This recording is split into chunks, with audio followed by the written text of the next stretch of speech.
Salut les mecs. Alors aujourd'hui on va parler de l'univers apocalyptique de The Walking Dead, de la série télé que tout le monde connaît et que tout le monde aime, ou plus tant que ça depuis les dernières saisons, et surtout des spin-offs un peu boiteux qui sont sortis il y a pas très longtemps. Bon. Cela étant dit, préparez-vous quand même à découvrir le top 10, les 10 théories les plus captivantes sur cette série culte, en tout cas selon moi. Alors on va parler effectivement des secrets de l'origine du virus, aux vérités cachées sur certains personnages, voilà, on va parler de Negan, on va parler de Rick, on va parler de Daryl, on va parler de tout le monde, parce que oui, et en principe, chaque théorie devrait vous laisser bouche bée. Et oui.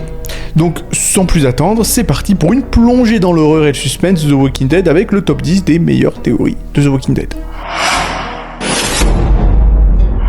Bess ne serait pas morte dans The Walking Dead. Alors Bess Green, un personnage assez apprécié des fans, pourrait ne pas être morte, malgré le fait qu'elle se soit pris quand même une balle dans la tête. Et oui, elle a été abattue d'une balle en pleine poire, mais plusieurs personnages dans la série ont survécu à des blessures similaires, comme Andrea dans le comics par exemple, qui s'est effectivement pris un headshot et qui a survécu malgré tout. De plus, après sa supposée mort, Hero laisse simplement son corps dans une voiture sans funérailles appropriée. Donc forcément, les showrunners parlent de la disparition de Bess en termes de destin plutôt que de mort, ce qui laisse entendre qu'elle pourrait être encore en vie, quelque part. De plus, il n'y a pas eu de message RIP pour Bess sur le compte Twitter de la série, contrairement aux autres personnages morts. Et si Bess serait encore en vie, cela pourrait signifier qu'elle reviendra dans un futur épisode, ajoutant donc un tournant dramatique à l'intrigue et ravissant les fans du personnage.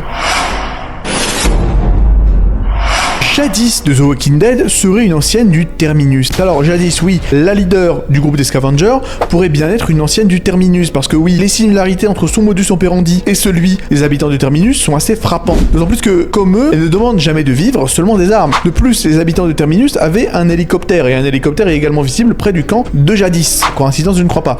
D'autant que Jadis s'est alliée avec Negan et a trahi Rick, montrant qu'elle ne peut pas être digne de confiance exactement comme les mecs du Terminus. Elle a également inscrit un A sur le conteneur où elle a enfermé Rick, un acte similaire à celui des habitants du Terminus qui marquaient leurs victimes de la même manière. Et si Jadis est effectivement une ancienne du Terminus, cela expliquerait ses méthodes brutales et sa méfiance envers les autres survivants, ajoutant ainsi une nouvelle couche de complexité à son personnage. Bien que bon, depuis la nouvelle série spin-off The One Who Lives, on sait pourquoi il y a effectivement écrit un A sur le conteneur où elle a enfermé Rick, ça veut dire alpha. Et B ça veut dire bêta, parce que effectivement les militaires classent les gens de A à B. Voilà, A si t'es un alpha et B si t'es un bêta. Voilà, à croire qu'effectivement ces mecs-là, c'est des mecs red pill en mode Andrew Tate. On se pose des questions, bref. Rick serait immunisé au virus zombie dans The Walking Dead. Alors effectivement là il s'agira de la théorie certainement la plus célèbre de la série The Walking Dead, qui stipule que Rick Grimes serait immunisé contre le virus zombie. Et plusieurs indices dans la série pourraient le laisser penser. Tout d'abord, Shane jure d'avoir vu Rick mort sur son lit d'hôpital. Rick est resté dans le coma pendant des semaines, sans soins médicaux, sans nourriture et même sans eau. Et si Rick était mort et que le virus l'avait ramené à la vie, son immunité au virus pourrait expliquer alors sa survie. Ensuite, dans la saison 2, Carl est sauvé par une transfusion sanguine de Rick après avoir été grièvement blessé par une balle. Et cette transfusion pourrait indiquer que le sang de Rick possède des propriétés particulières. Et dans la saison 4, alors qu'il est blessé et en cavale avec Carl, Rick pousse des grognements de zombies avant de se réveiller sur le canapé. Comme s'il avait failli se transformer, mais en avait été empêché par son immunité. Et enfin, dans la saison 7, Rick est touché par une flèche imprégnée de sang de zombie et ne se transforme pas. Et tous ces éléments donc pourraient indiquer que Rick est effectivement immunisé contre le virus, ce qui ferait de lui un personnage clé dans la recherche d'un remède potentiel contre l'épidémie.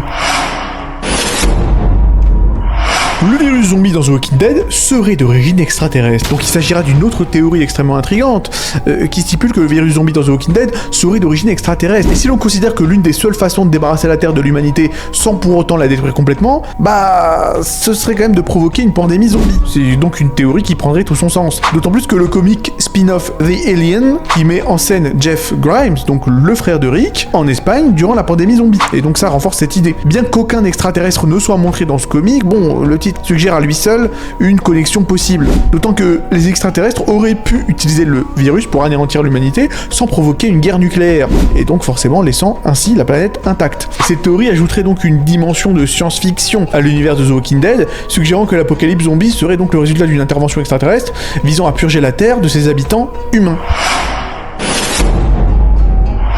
La conscience des zombies serait encore présente dans The Walking Dead, parce que oui, il existe une théorie fascinante selon laquelle les zombies de The Walking Dead conserveraient une certaine forme de conscience, même en forme de zombies. Parce qu'effectivement, il y a plusieurs scènes de la série qui semblent suggérer. Par exemple, dans la première saison, la femme de Morgan revient régulièrement sur le perron de sa maison et tente même de tourner la poignée de la porte. Un comportement qui semble indiquer une mémoire résiduelle de sa vie passée. De même, la petite fille zombie dans le premier épisode se baisse pour ramasser sa peluche. Un geste qui suggère, une fois encore, une certaine forme de reconnaissance ou même de mémoire. Et en avançant dans les saisons, on voit également des zombies courir, ce qui est inhabituel pour des créatures censées être lentes et dénuées de réflexes rapides. Ces indices pourraient signifier que les zombies ne sont pas forcément complètement dépourvus de conscience après avoir tourné, comme ils disent. Et cette théorie, donc, encore une fois, ajoute une couche de tragédie aux zombies, les présentant non seulement comme des monstres, mais aussi comme des êtres encore partiellement conscients de leur ancienne humanité, piégés dans un état de mort-vivant. Les zombies de The Walking Dead se décomposeraient au fil de la série. Parce que oui, il est évident que les zombies de The Walking Dead se décomposent et perdent de plus en plus de chair au fil des saisons. Parce qu'au début de la série, les zombies semblaient relativement frais, si je puis me permettre ce terme, mais plus le temps passe, plus ils deviennent un peu décharnés, un peu putréfiés. Ce qui voudrait dire que les créateurs de la série ont intentionnellement montré cette dégradation progressive afin de refléter le passage du temps. Cette décomposition suggère donc que, tôt ou tard, les zombies finiront par disparaître d'eux-mêmes et complètement, ne laissant derrière eux que des squelettes. Cela pourrait effectivement indiquer une fin potentielle de l'apocalypse zombie où les survivants devront reconstruire le monde après la disparition des morts-vivants. Les théories donc montrent que la série évolue non seulement dans ses intrigues, mais aussi dans sa représentation visuelle de ses menaces, et donc des zombies, offrant une perspective réaliste sur la nature de la décomposition des corps zombies. Même si bon, il y a eu quand même pas mal de time skip, je crois qu'il y a même eu un time skip de 5-6 ans, et les zombies sont encore là, donc finalement, je pense que cette théorie ne restera qu'une théorie, au final. Parlons un peu du rôdeur solitaire, du zombie solitaire dans The Walking Dead. Alors, un élément récurrent et mystérieux de The Walking Dead est la présence d'un rôdeur solitaire dans le générique de chaque épisode. Certains fans pensent en réalité qu'il s'agit peut-être du tout premier rôdeur, le K0, tandis que d'autres, quant à eux, croient qu'il pourrait être pas du premier mais du dernier zombie du dernier rôdeur, symbolisant l'aboutissement de l'apocalypse. Cette théorie propose d'ailleurs que ce rôdeur solitaire pourrait être en réalité Rick lui-même, marchant seul dans un monde entièrement envahi par les zombies. Et la démarche de ce rôdeur est, il faut le dire, différente de celle des autres zombies, plus humaine, ce qui pourrait effectivement indiquer qu'il s'agirait bel et bien de Rick, devenu lui-même un zombie, mais conservant une part de son humanité. Et donc, si cette théorie se révèle être vraie, cela ferait de Rick le Walking Dead ultime, le mort marchand ultime, marchant seul dans un monde post-apocalyptique, symbolisant la lutte interminable de l'humanité contre l'extinction. La série The Walking Dead serait un miroir de l'évolution humaine, parce que oui, The Walking Dead pourrait être interprété comme un miroir un peu de la manière dont les humains ont évolué à travers les ans, et donc à travers les différentes saisons de la série. La saison 1 par exemple représenterait le nomadisme, avec les personnages constamment en mouvement, cherchant un abri et de la nourriture, symbolisé par leur vie dans le camping-car. La saison 2, quant à elle, représenterait la sédentarisation, avec toute la saison qui se déroule dans la ferme d'Herschel, où les personnages tentent de créer un semblant de vie stable. La saison 3, de son côté, rappellerait l'Empire romain, avec Woodbury, la première ville moderne encore debout après l'apocalypse. Le gouverneur, en tant que leader charismatique mais tyrannique, organiserait des combats de gladiateurs entre guillemets, ça peut effectivement y ressembler, afin de divertir et de contrôler la population, rappelant le fameux Panem et Circenses des empereurs romains. Ensuite, la saison 4 représenterait les camps d'extermination avec Terminus, où les habitants exploiteraient et cannibaliseraient leurs visiteurs, les enfermant dans des wagons de train, un sombre écho aux atrocités de la Seconde Guerre mondiale. Et la saison 5, pour finir, marque la montée de la religion avec l'introduction de l'église de Gabriel. Sans oublier bien évidemment la saison 7, qui symbolise la colonisation avec Negan et ses sauveurs, imposant leur domination sur les autres communautés. Et donc forcément, cette suggestion offre une lecture profonde de la série, montrant comment chaque saison reflète une étape de l'évolution humaine et les dynamiques sociales qui sont impliquées.